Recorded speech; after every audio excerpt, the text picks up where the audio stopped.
Hello, this is Stormy King. Hi, I am doing my final presentation for Human Resource Management with Professor Ross on the Drug-Free Workplace Act.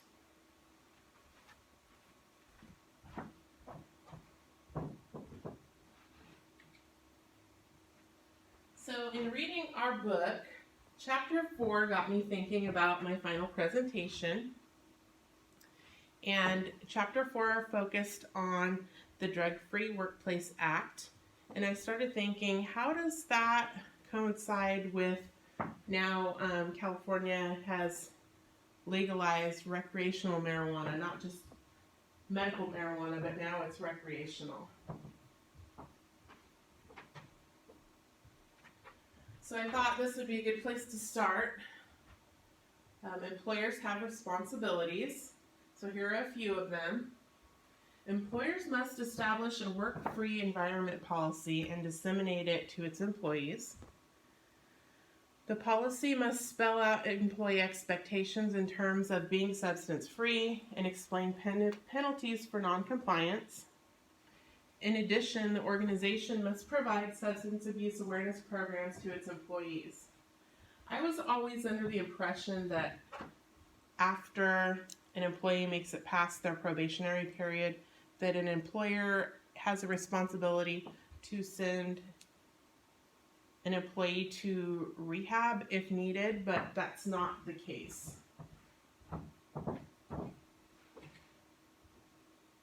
Marijuana use. So many states allow the use of marijuana for medical or recreational use. How does this affect the Drug-Free Workplace Act? So let's look at some of the laws. Here's a table I made on federal and state law. So, Federal Controlled Substances Act was implemented in 1970, and that prohibits possession of marijuana. And then there was the Drug-Free Workplace Act that was implemented in 1988, and it insists that individuals paid with federal dollars will not use controlled substances. And then Prop 215 was approved in 1996, and that was legal use of medical marijuana in California. And then Proposition 64 was approved in 2018, and that governs recreational marijuana use in California. But then there's the DOT, or the Department of Transportation. So the DOT guidelines specifically prohibit the use of medical marijuana for transportation works in safety-sensitive jobs, such as airline pilots, school bus drivers, truck drivers, subway operators, ship captains, firearmed transit security workers. And the DOT requires that employers subject these safety-sensitive employees to regular and random drug testing. So it's inevitable that those employees that are using marijuana will eventually be discovered by their employer.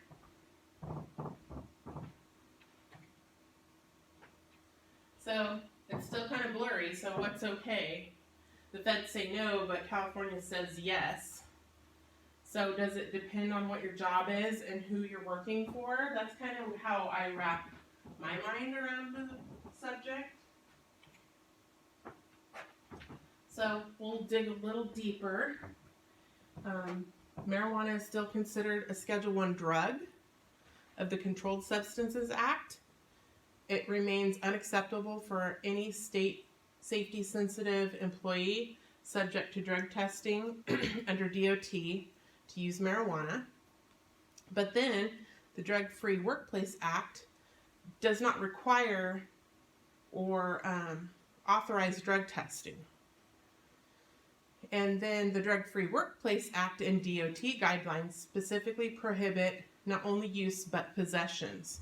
So employees who have been terminated for possession of recommended medical marijuana under state law don't have any legal protection against dismissal.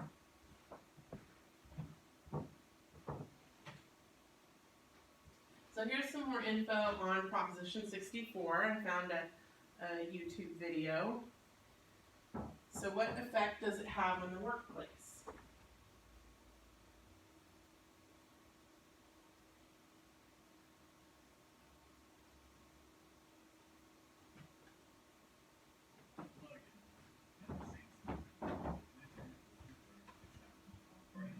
This is our next video in our series of videos on labor and employment law news and updates.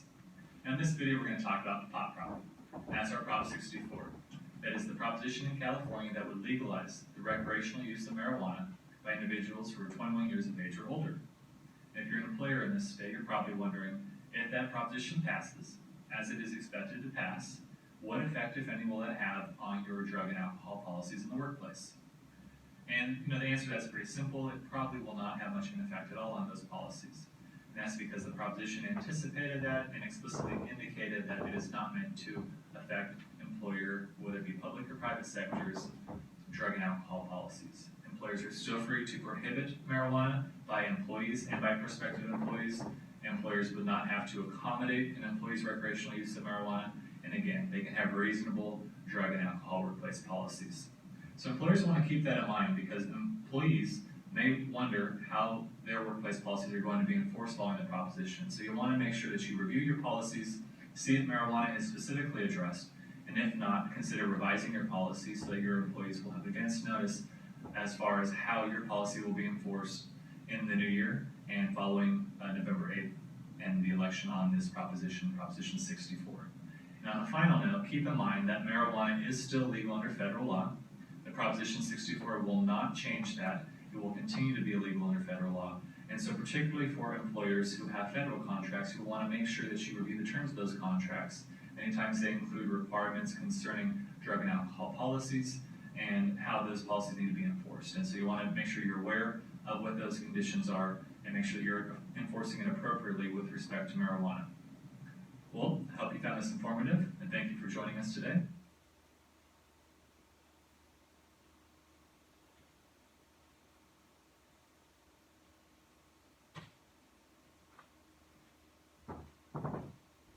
So that video kind of wrapped it all up into a nutshell. It really clarified things for me. So in conclusion, marijuana is still a Class 1 drug and is still illegal under federal law. Proposition 64 does not restrict an employer's ability to prohibit marijuana. If you are a DOT employee, you cannot use marijuana. And the Drug-Free Workplace Act does not require employers to drug test, with the exception of DOT employees. Thank you for your time. I hope you have a blessed rest of your day, and good luck with your final presentation, and good luck with your next class. Thank you.